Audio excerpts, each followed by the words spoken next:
I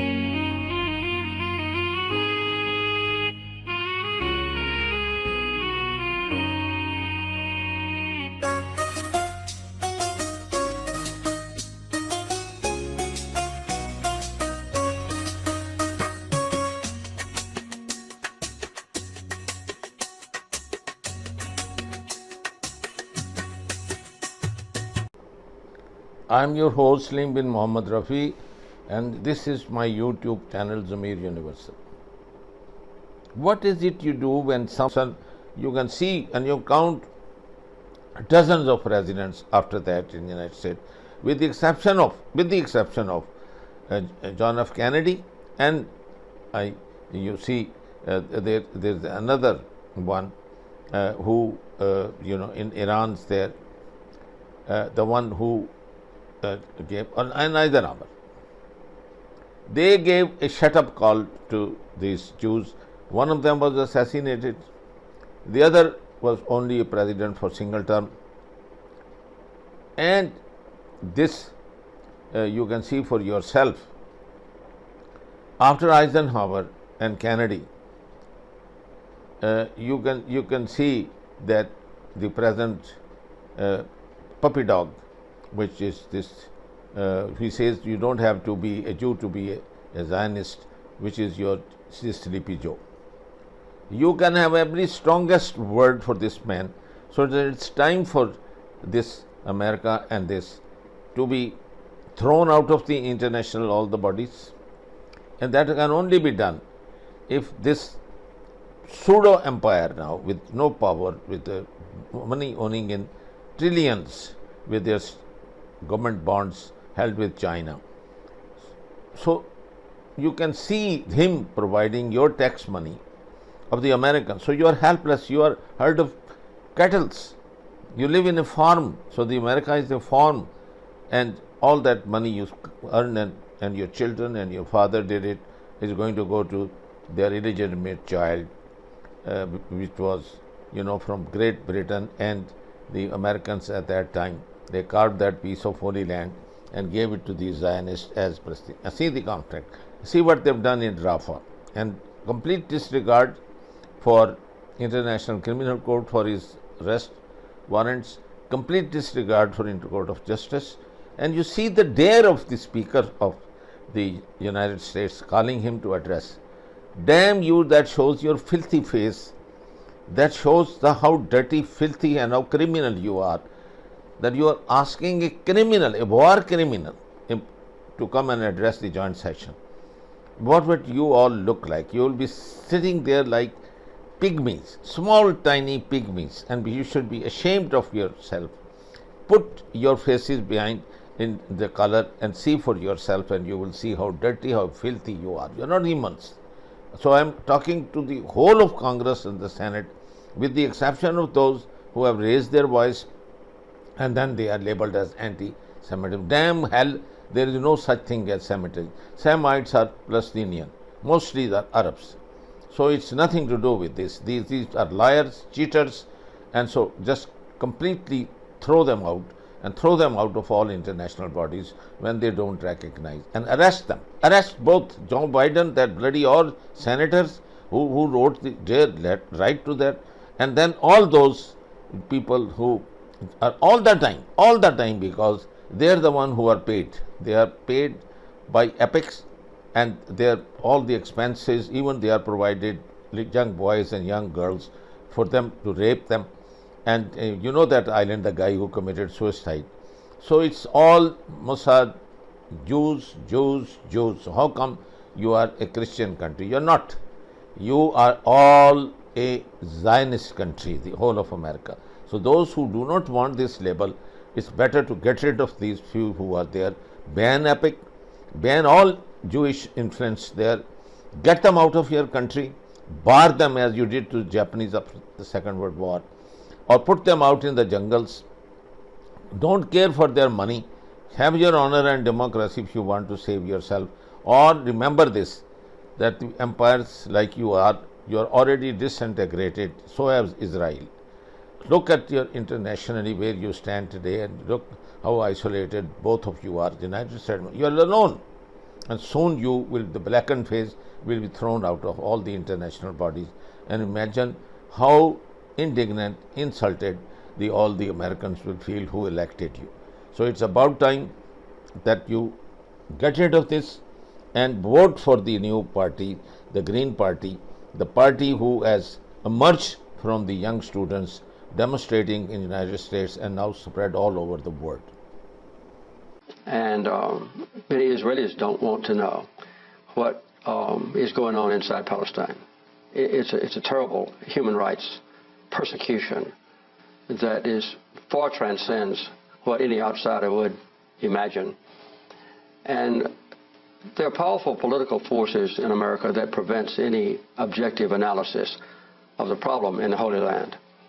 I think it's accurate to say that not a single member of Congress with whom I'm familiar would possibly speak out and call for Israel to withdraw to their legal boundaries or to publicize the plight of the Palestinians. And that is added onto by the very effective work of the American-Israeli group called AIPAC. Hello, I'm Ted Pike, and this is my wife, Lynn. Today, a foreign government, Israel, operates the most powerful lobby in Congress. This is AIPAC, the American-Israel Public Affairs Committee. Through control of Congress, Israel demands and gets nearly $5 billion annually. No elected official dares criticize Israel for fear the Jewish lobby will accuse him of anti-Semitism, the kiss of death for any politician. The president also knows what Israel wants, Israel gets. To act otherwise is political suicide. The mass media, founded and controlled primarily by Jews, manipulates the spigot of information out of which heartland America drinks. The message of this contaminated source is, if you criticize Israel, you are anti-Semitic. Be safe, keep your head down, or you are fair game for being knocked off by the Zionist shooting gallery. As a result, our president and elected officials are slaves to political correctness when it comes to Jews and Israel.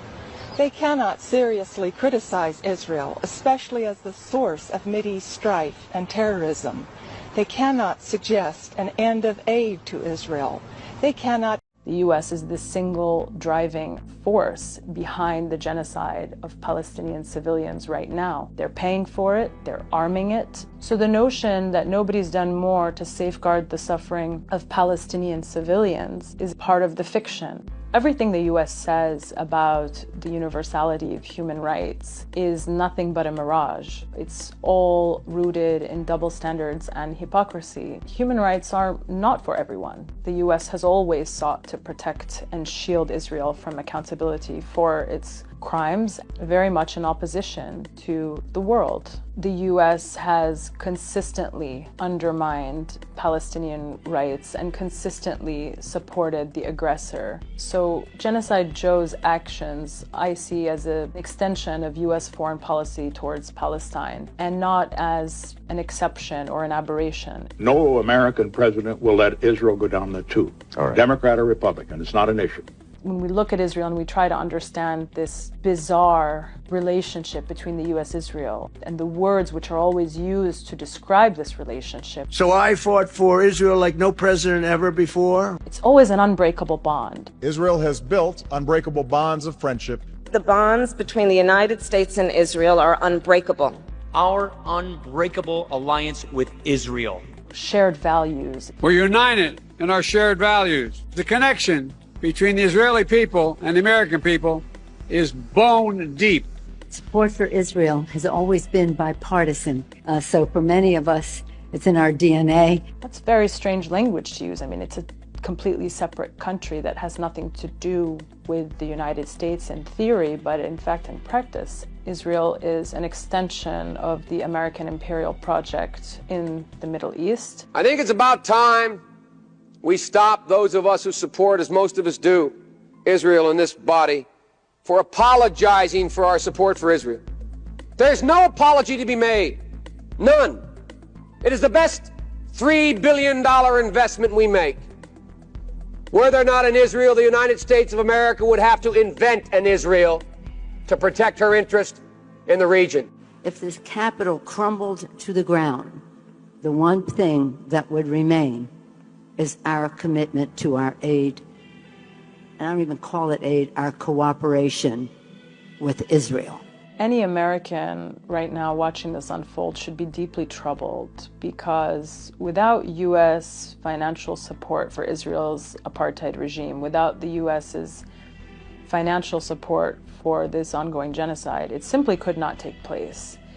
And so as an American, to know that every year you pay taxes, and that those taxes do not go to building a better educational system in the United States. They don't go to improving our healthcare infrastructure or providing more Americans with access to affordable healthcare. They don't go to ending student debt. They don't go to curing the problem of homelessness. They don't go to making sure that all of America's children are fed. They don't go to dealing with any of the domestic issues that we are facing as a people in the United States. Instead, that money is being sent to Israel to make sure that Israelis have subsidized healthcare, that Israelis have access to affordable housing in illegal settlements on stolen Palestinian land. That money is being sent to Israel to prop up its military, which is responsible for carrying out a 56-year-long military occupation. That money is being sent to ensure that Israel can carry out these crimes. And that should be deeply troubling to every single American, even Americans who, let's say, look, I don't care about politics, it's all so far away, it doesn't affect me. I understand not everyone has to be interested in international politics, and there's so many conflicts happening all around the world. How could you possibly keep up with all of them?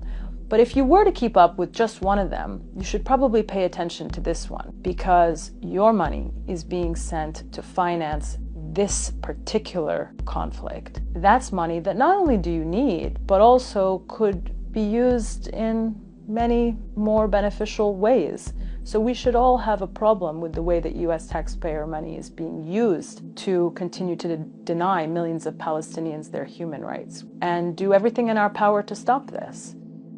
It's so essential in this moment to center Palestinian voices. We are credible narrators of our own lived experience, and unfortunately the corporate media does not allow us to present our lived experiences to the world and to contextualize our realities. That's why it's so important to support alternative media that does give Palestinians a platform, amplifies their voice, and allows them to tell their stories. Join the future of journalism. Join Double Down News on Patreon.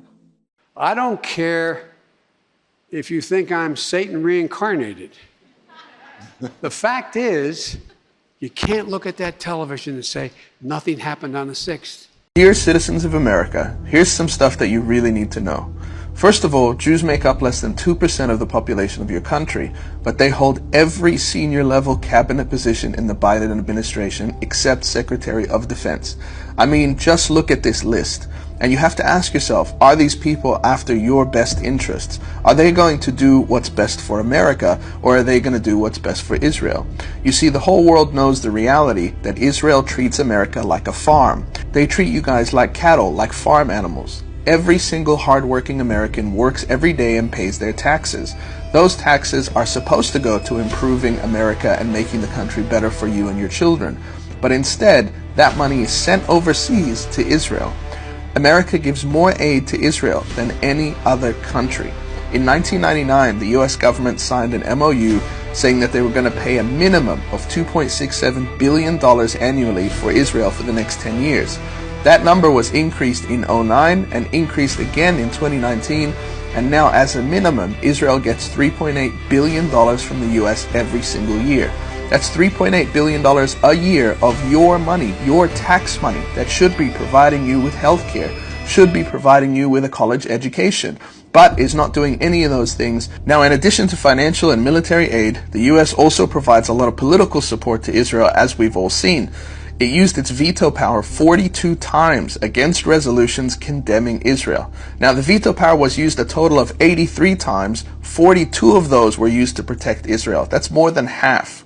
So if I was an American, I would be asking myself, why am I living on this farm? Why am I allowing myself to work and sweat for my entire lifetime, as well as everyone I know and love, as well as all my children, just to send all of this money and support away to Israel.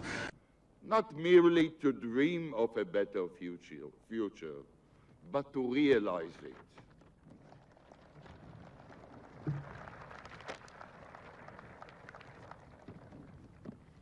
President Clinton, thank you for your tremendous support throughout the entire process, which was vital for the achievement of this final result.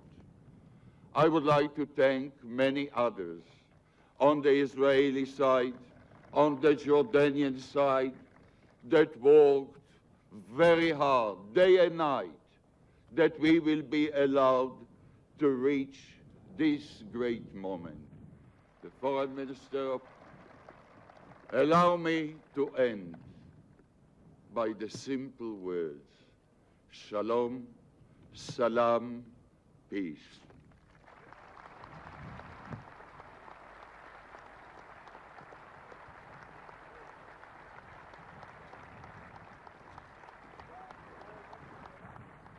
This place that for decades was nothing more than a field of nines was turned overnight into a field of dreams. Today we're again honored to bear witness as those dreams come true. King Hussein assure you that Russia as a co-sponsor of the peace process will be with you and with others on all tracks until there is firm peace, and after that in building truly prospective life in this region. Thank you.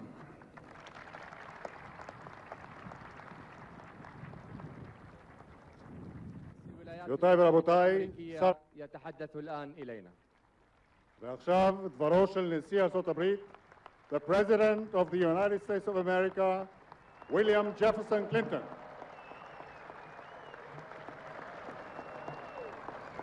Thank you. Thank you. Thank you. I say to the people of Israel and Jordan, now you must make this peace real, to turn no man's land into every man's home, to take down the barbed wire, to remove the deadly mines, to help the wounds of war to heal. Open your borders, open your hearts. Peace is more than an agreement on paper. It is feeling, it is activity, it is devotion. The forces of terror will try to hold you back. Already they take deadly aim at the future of peace. In their zeal to kill hope and keep hatred alive, they would deny all that peace can bring to your children. We cannot, we must not, we will not let them succeed.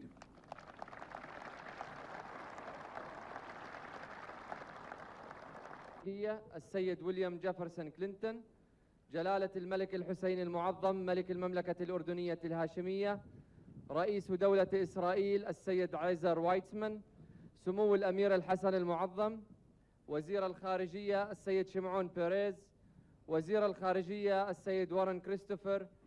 The President of the United States, Bill Clinton.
אני לא ציוני, אני יהודי. לא ציון. יהוד. אני יהוד, לא ציון. אני רוצה להיות יהודי כמו פעם, כמו לפני 150 שנה, שחיו פה בשלום בשמחה. שכל הפלסטינים יחזרו לפה. כולם יחזרו לכל המקומות, לתל אביב, הכל שייך לכם.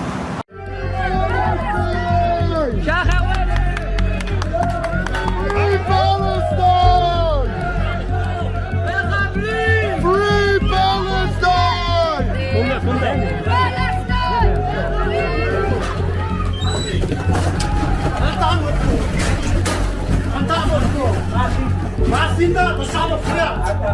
אתה פעם ראשונה אמר לי לעזור. פעם עשירית אמרתי לך. תיכנס לפנים.